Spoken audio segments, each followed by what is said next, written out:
Madame, Monsieur, malgré tous nos efforts, j'ai le regret de vous annoncer que votre enfant n'a pas survécu. Ces paroles peuvent inspirer tristesse, voire compassion, aux yeux de personnes qui ne les ont jamais entendues de vive voix.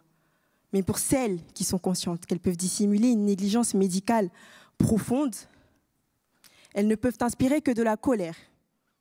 Bonjour, moi c'est Touré Awa, étudiante en L de droit, et aujourd'hui, je vais vous expliquer pourquoi je souhaite devenir avocate spécialisée en droit médical.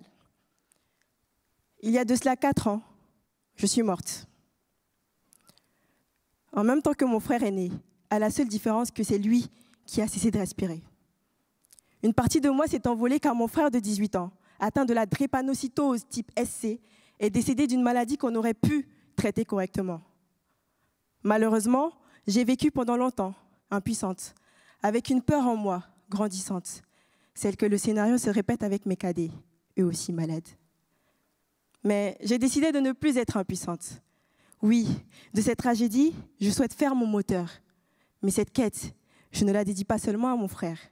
Je la dédie à toutes ces personnes qui ont soif de justice et d'équité dans le système médical. Ces personnes à qui on n'a pas administré le bon traitement.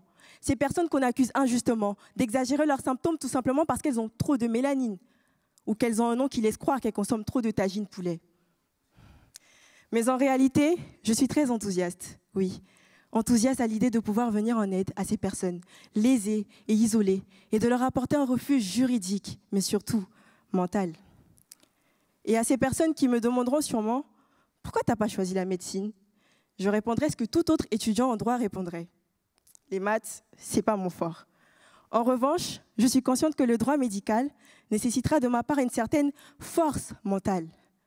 Mais cette force mentale, je l'ai forgée. Et je continuerai de la forger à travers mes expériences, les épreuves de la vie et les études de droit. Mais pour mener à bien mon combat, il va me falloir des armes. Et comme l'a dit Frantz Fanon un jour, le savoir est une arme. Ce savoir, je vais l'acquérir en passant le concours du CRFPA, après l'obtention d'un master en droit de la santé. J'intégrerai l'école des avocats et j'aurai mon CAPA, qui est mon certificat d'aptitude à la profession d'avocat.